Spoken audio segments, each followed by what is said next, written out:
কান্দি থানার অন্তর্গত কুমারষণ্ড গ্রাম পঞ্চায়েতের শোলপাড়া গ্রামের একমাত্র রাস্তা দীর্ঘদিন ধরেই বেহাল দশা। জল কাদা ভর্তি রাস্তায় চলাচল প্রায় বন্ধ। বড় সমস্যায় পড়েছে স্কুলের ছাত্রছাত্রীরা। খারাপ রাস্তার আতঙ্কে বন্ধ করে দিচ্ছে স্কুল যাওয়া। হতাশা এবং ক্ষোভে ফুটছে এলাকাবাসী।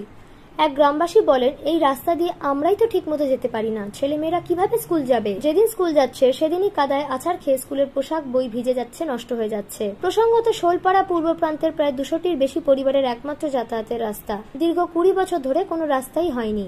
গ্রামবাসীদের অভিযোগ, 30 বছর হলো এখানে বাস করছি, কিন্তু কোনোদিন রাস্তা পাইনি। আমরা পাড়ার মানুষ মাটি দিয়ে রাস্তা বানিয়েছি। 10 বছর ধরে নেতারা বলছে এবার রাস্তা হবেই, কিন্তু এখনো পর্যন্ত রাস্তা হয়নি। উল্লেখ্য, গত 3 মাস আগে পঞ্চায়েত সমিতির পক্ষ থেকে প্রায় 30 লক্ষ টাকা টেন্ডার হয়েছে। কিছুটা রাস্তা ঢালাই হয়ে রাস্তা উদ্বোধন হয়েছিল, বাকি রাস্তা 1 সপ্তাহের মধ্যে হয়ে যাওয়ার কথা থাকলেও কিন্তু রাস্তার কাজ আর হয়নি। গ্রামের মানুষের প্রশ্ন, জীবনে প্রথম পাকা রাস্তা পাবো ভাবছিলাম, কিন্তু সেই রাস্তার টাকাও হয়তো নেতারা খেয়ে নিল। আমাদের সমস্যা বুঝেছেন, মানে রাস্তাটা উদ্বোধন করে গেছে ডেভিড, আমাদের অপূর্ব সরকার। উনি আমাদের এখানে উদ্বোধন করে গেছে, নারকেল ফাটিয়ে গেছে, বুঝেছেন। কিন্তু আমাদের উদ্বোধন করে গিয়েছে, আবার বলেছে ধরেন রাস্তায় আপনার কালকে থেকে মাল পড়বে, এরকম বলে গেছে। রাস্তা এই 100 মিটার পর্যন্ত হয়েছে, আর বাকি রাস্তা হয়নি। অঞ্চলে আমি গিয়েছিলাম, কি প্রধানের সঙ্গে দেখা করেছি, অথচ উপপ্রধান ছিল, তার সঙ্গেও দেখা করেছি। তারা কোনো ও বলছে আমার এত টাকা বাকি পড়ে আছে, ওখানে আমার এত টাকা বাকি পড়ে আছে, আমরা রাস্তাঘাট করেছি, টাকা পাইনি। মানে রাস্তা আমাদের অনেক অসুবিধা হচ্ছে। এখানে বাচ্চাদের স্কুল যাওয়া থেকে আপনার সমস্ত কিছু। এখানে আমরা গাড়ি পার্কিং করি, গাড়ি পার্কিং মানে গাড়িটাও রেখে শান্তিতে ঘুমাতে পাই না বাড়িতে, বুঝেছেন।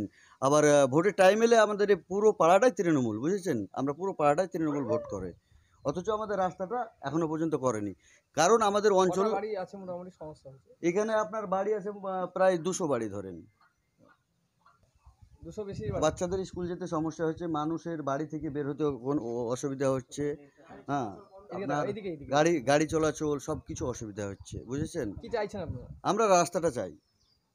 রাস্তাটা এখন বর্ষার টাইম, বুঝছেন। উদ্বোধনটা হয়েছিল, তারপরে উদ্বোধনটা হয়ে বলেছিল যে রাস্তাটা পুরো ঢালাই হয়ে যাবে, কিন্তু অঞ্চল থেকে কোনো কিছু কাজ করছে না। অঞ্চলে যদি যাচ্ছি, কিছু তো হয়েছে কাজ, এই 100 মিটার করে গেছি, তারপরে না আর রাস্তা করেনি। বাকি রফিকুলের বাড়ি থেকে ফিরোজ শেখের বাড়ি পর্যন্ত উদ্বোধনের সিলবোর্ডটা ছিল। সে সিলবোর্ডটা তুলিয়ে একটা বাড়িতে রেখে দেওয়া হয়েছে, কারণ কাউকে জানতে দেওয়া হচ্ছে না। আমাদের অঞ্চল থেকে সব এগুলো করছে, বুঝেছেন। 29 লাখ কত 57,000 এইরকম টাইপের একটা টাকা বরাদ্দ করেছে এমএলএ। আমার নাম সোনারুল শেখ। আমাদের এই রাস্তাটা উদ্বোধন হয়েছিল প্রায় একটা যে প্লার মার্বেল বোল্ট দিয়ে বানিয়ে লেখানো ছিল, ওখানে প্রায় 30 লক্ষ টাকা। হ্যাঁ, প্রায় 30 লক্ষ টাকা। তো সেখানে প্রায় 100 মিটার মতো কাজ হয়। তারপরে রাস্তার কোনো কাজ খবর নাই, মানে কন্ট্রাক্টরও দেখা পাচ্ছি না, মেম্বারদেরও দেখা পাচ্ছি না, প্রধানদেরও দেখা পাচ্ছি না আমরা। তো এই রাস্তাটা যে মানে 8 টাকা কোথায় গেল? রাস্তাটা পুরো কমপ্লিট হওয়ার দরকার না, অনেকটা টাকা যেহেতু। না, দেখা প্রায় হয়েছে, বলছে যে কন্ট্রাক্টর অসুখ হয়েছে, একবার বলছে টাকা পাচ্ছে না, এরকমভাবে মানে বুঝিয়ে রেখে দিচ্ছে। আমরা চাইছি যে রাস্তাটা হোক। একটা যে বাচ্চা স্কুল যাচ্ছে, যেতে হয়তো ব্যাগ ড্রেস পরে স্কুলে পড়ে যাচ্ছে, মানে রাস্তাতে পানিতে, তো সোজা স্কুল যাওয়া সেদিন বন্ধ। তো আমরা চাইছি যে বাচ্চা, হ্যাঁ, মোটরসাইকেল তো মানে পার্মানেন্টলি আমাদের গাড়ি যতদিন কিনেছি, মানে সবারই পাড়াতে একটা করে গাড়ি আছে, মানে এই রাস্তাতে বাইক ভরানো যায় না। নিজের বাড়িতে কোনোদিন কেউ বাইক ভরতে পারে না, পরের বাড়িতে নাহলে রাস্তাঘাটে রেখে দিয়ে চলে আসতে হয়। তো এই যে এইভাবে মানে চললে আমরা যাবো কোথায়? আমরা তো যেহেতু ভারতীয় একটা, হ্যাঁ, ছোট থেকে কোনো রাস্তা পাইনি আমরা। তোমার নাম? সাদিকুল ইসলাম। আগাগোড়ি এখন ঘটনাটা করার কথা, কিন্তু এখন রাস্তা আমরা বললাম, ওটা তৃণমূলের নেতারা করবো বলার পর কথা দিয়ে ওই কোন কন্ট্রাক্টরকে দিয়েছি বলে ইমরান কন্ট্রাক্টরকে দিয়েছি আর মহলন্দির।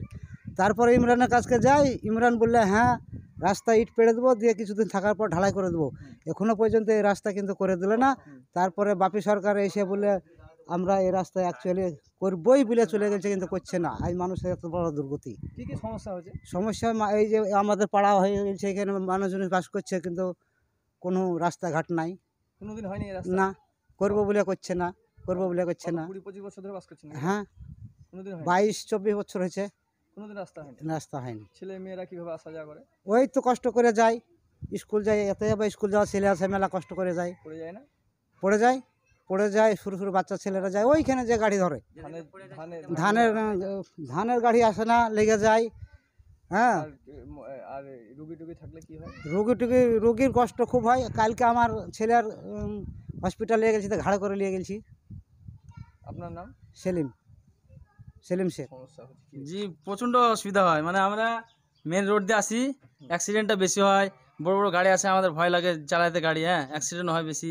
আর ঘুরে আসতে হয় দিক থেকে আমাদেরকে। এদিকে প্রচুর গ্রাম আছে, কিন্তু এদিকে যাওয়া হয় না আমাদের। মানে খুবই সমস্যা, এই কাদা পানিতে খুবই সমস্যা হয় যাওয়া। তার জন্যে এখান থেকে আমাদেরকে ঘুরতে হয়। তাই যদি রাস্তাটা হয়, সরকারকে আবেদন করবো যে রাস্তাটা যদি হয় তো খুবই আমাদের গরিব মানুষের জন্য খুব ভালো হয় ব্যবসা করা। এদিকে প্রচুর গ্রাম আছে। আপনার নাম? লালবাবু শেখ। দাবিটি সঠিক। দীর্ঘদিন কুমারষণ্ড গ্রাম আপনারা জানেন কাঁদি ব্লকের মধ্যে বা মুর্শিদাবাদ জেলার মধ্যে সবচেয়ে বড় একটি গ্রাম পঞ্চায়েতের নাম কুমারষণ্ড, দ্বিতীয়টি হচ্ছে ইজল গ্রাম পঞ্চায়েত। তাদের যে কাজ, আমরা দুটো রাস্তা আমাদের মাননীয় বিধায়ক মহাশয় উদ্বোধন করেছেন। আমরা কাঁদি পঞ্চায়েত সমিতির পক্ষ থেকে 100 দিনের প্রকল্পে আমরা যে কাজ করেছিলাম, সেই কাজের 60-40 রেশিও হিসাবে আমাদের মুর্শিদাবাদের জেলাশাসক আমাদের 16টি রাস্তা অর্থাৎ প্রায় 16 কিলোমিটার রাস্তার অনুমোদন করেন এবং সেগুলোর আমাদের বিডিও সাহেব টেন্ডার করেন, এজেন্সি ওখানে নিয়োগ হয় এবং আমরা এই কাজগুলো আনুষ্ঠানিক উদ্বোধন করে আমরা কাজ শুরু করার মুখে আপনারা সকলেই জানেন যে 100 দিনের প্রকল্পের টাকা কেন্দ্রীয় সরকার আচমকা বন্ধ করে দিয়েছে এবং এই ফান্ডিংটা বন্ধ হওয়ার দরুন যে সমস্ত কন্ট্রাক্টর বা এজেন্সি যারা কাজ পেয়েছিলেন বা আমাদের আধিকারিকরা সকলেই আমরা চিন্তিত এবং ভাবিত যে আমরা যদি এই কাজগুলো এই মুহূর্তে শুরু করে দিই এবং তার যে অর্থনৈতিক দায়বদ্ধতা যদি আমরা সঠিকভাবে কেন্দ্রীয় সরকারের টাকা না পাই তাহলে আমাদের ঘাড়ে এসে পড়বে। তাই পঞ্চায়েত সমিতি থেকে সিদ্ধান্ত নেওয়া হয়েছে যে MGNREGS অর্থাৎ 100 দিনের প্রকল্পের কাজের টাকা মাননীয় মুখ্যমন্ত্রী যেটা বারবার দাবি করছে ন্যায্য পাওনা টাকা, সেটা যতক্ষণ আমরা আমাদের রাজ্য সরকারের তহবিলে না পাচ্ছি বা সিগন্যাল না পাচ্ছি, আমরা এই রাস্তাগুলো উদ্বোধন করেছি, এগুলো আমরা করব এবং এগুলো প্রয়োজন আছে এবং সেই কারণেই আমরা কেন্দ্রীয় সরকারের অর্থনৈতিক অবরোধের কারণে আমরা এই রাস্তাগুলো শুরু করতে পারছি না। শুধু কুমারষণ্ডের শোলপাড়া নয়, কাঁদি ব্লকের 10টা অঞ্চলে আমরা 16টি রাস্তা উদ্বোধন করেছি, প্রায় 16 কিলোমিটার। এই রাস্তাগুলো আমরা কোনোটা শুরু করে মাটির কাজ করেছি, কোনোটা আমরা ব্যাটসের কাজ করেছি, দিয়ে আমরা থমকে গেছি, দাঁড়িয়ে গেছি, ভীত হয়ে আছি যেগুলো আমরা কি করব। এটাও আমরা চিন্তিত ভাবিত।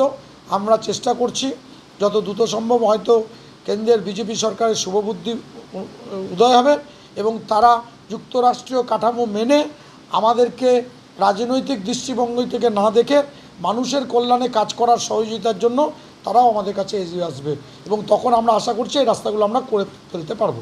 মুর্শিদাবাদ থেকে জয়দুল শেখের রিপোর্ট, NBTV।